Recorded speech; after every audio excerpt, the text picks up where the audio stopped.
আজি আমি শিকিম আৰ্টিকেল। আৰ্টিকেল কাক বোলে? আৰ্টিকেল এন আৰু ডি এই তিনিটাক আৰ্টিকেল বুলি কোৱা হয়। আৰ্টিকেল আৰ টু টাইপস, এটা হল ইনডিফিনিট আৰ্টিকেল আৰু আনটো হল ডিফিনিট আৰ্টিকেল। ইনডিফিনিট আৰ্টিকেলটো কি? যি আৰ্টিকেলে কোনো অনিৰ্দিষ্ট প্ৰাণী বা বস্তুৰ নামৰ আগত বহে তাক ইনডিফিনিট আৰ্টিকেল বোলে। সাধাৰণতে এ আৰু এন এই দুটা হল ইনডিফিনিট আৰ্টিকেল। ইয়াতে এক্সাম্পল দিয়া আছে এ কেট, এন এলিফেণ্ট।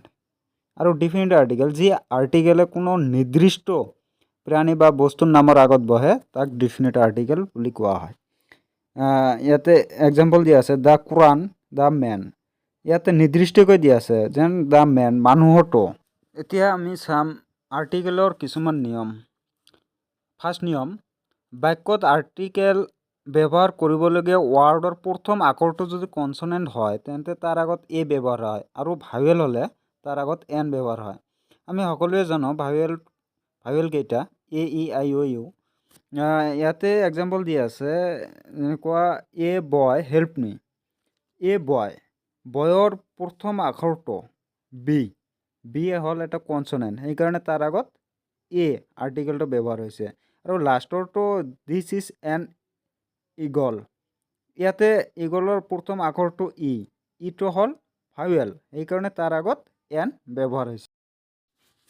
এতিয়া আমি চাম 2 নম্বৰ নিয়মটো।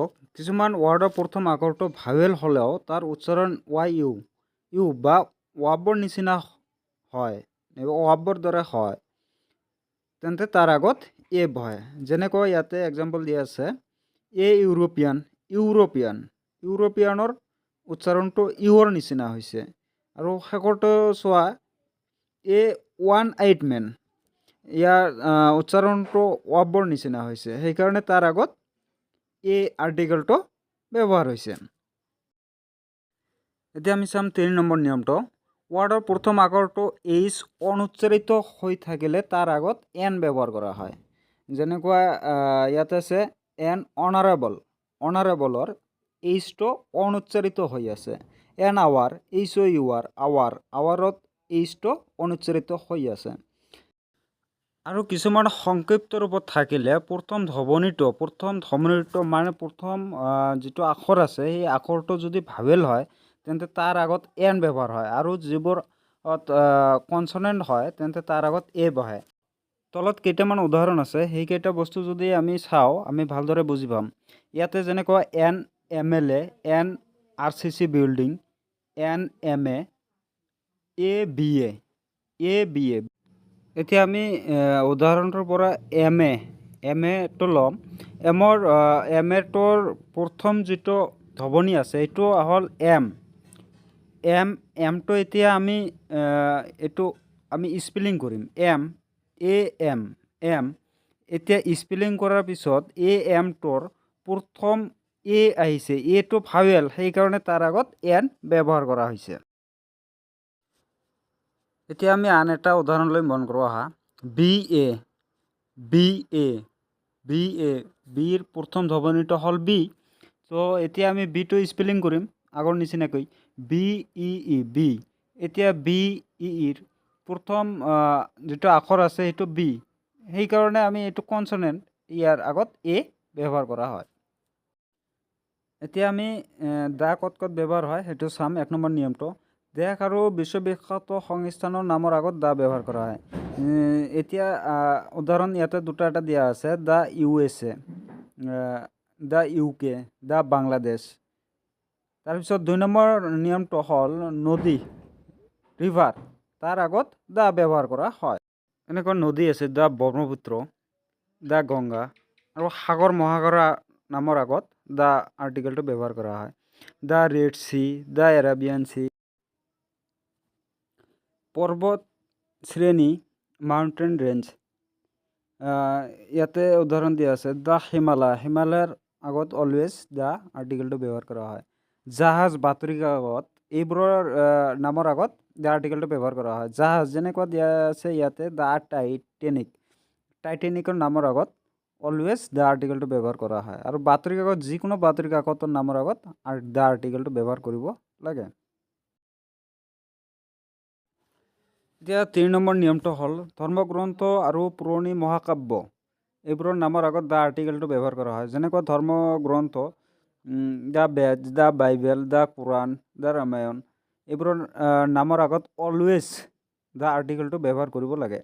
কিন্তু কিছুমান গ্ৰন্থৰ আগত যদি লেখকৰ নাম থাকে তেন্তে তাৰ আগত দ্য আৰ্টিকেলটো ব্যৱহাৰ কৰা নহয়। যেনেকা ইয়াতে উদাহৰণ আছে বাল্মীকিছ ৰামায়ণ। ইয়াতে বাল্মীকি হ'ল এই ৰামায়ণৰ লেখক। দ্য মহাভাৰত এইবোৰৰ নামৰ আগত দ্য আৰ্টিকেলটো কেতিয়াও ব্যৱহাৰ নহয়।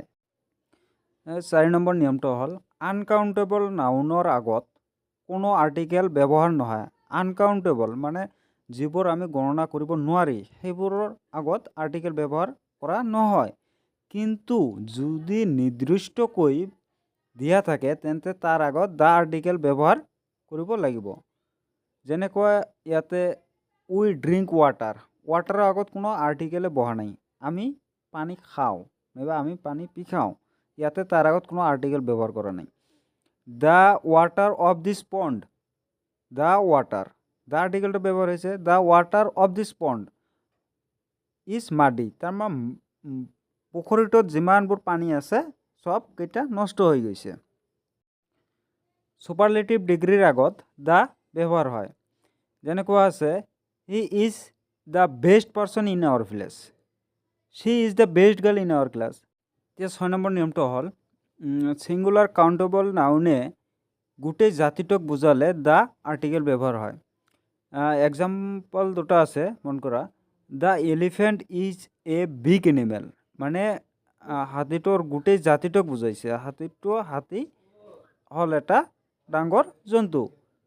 তাৰপিছত ইয়াতে তলত লিখা আছে কিন্তু মানুহৰ আগত কোনো আৰ্টিকেল ব্যৱহাৰ নহয়।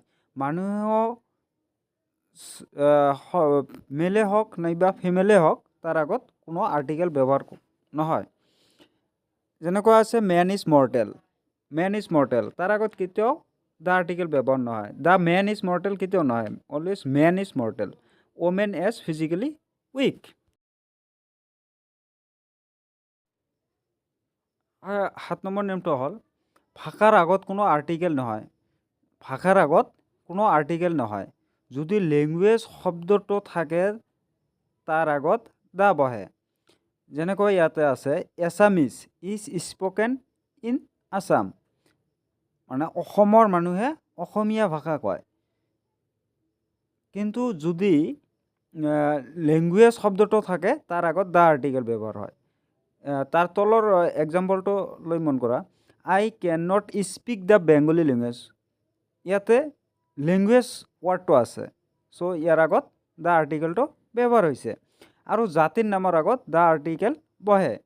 যেনেকুৱা অসমীয়া জাতি, দ্য এছামিজ আৰ চিম্পুল, অসমীয়াবোৰ সৰল। তো এছামিজটো জাতি বুজাইছে। এতিয়া আমি নেক্সট যিটো নিয়ম আছে সেইটো চাওঁ। যান বাহনৰ আগত কোনো আৰ্টিকেল নহয়। যান বাহনৰ আগত কোনো আৰ্টিকেল নবহে, কিন্তু নিৰ্দিষ্টকৈ বুজালে তাৰ আগত দ্য আৰ্টিকেল ব্যৱহাৰ কৰা হয়। যেনেকুৱা ইয়াতে এক্সাম্পল আছে উই go' to school by bus, কিন্তু ইয়াৰ আগতে দ্য আৰ্টিকেলটো ব্যৱহাৰ হোৱা নাই। We go' to school by the bus হোৱা নাই, ইয়াতে উই go' to school by bus হৈছে।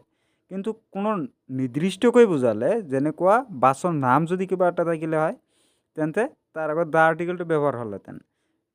নেক্সট যিটো উদাহৰণ আছে we went to Delhi by the Rajdhani express, মই ৰাজধানী এক্সপ্ৰেছেৰে দিল্লীলৈ গৈছিলোঁ, সেইকাৰণে তাৰ আগত দ্য আৰ্টিকেলটো ব্যৱহাৰ হৈছে। দ্য ৰাজধানী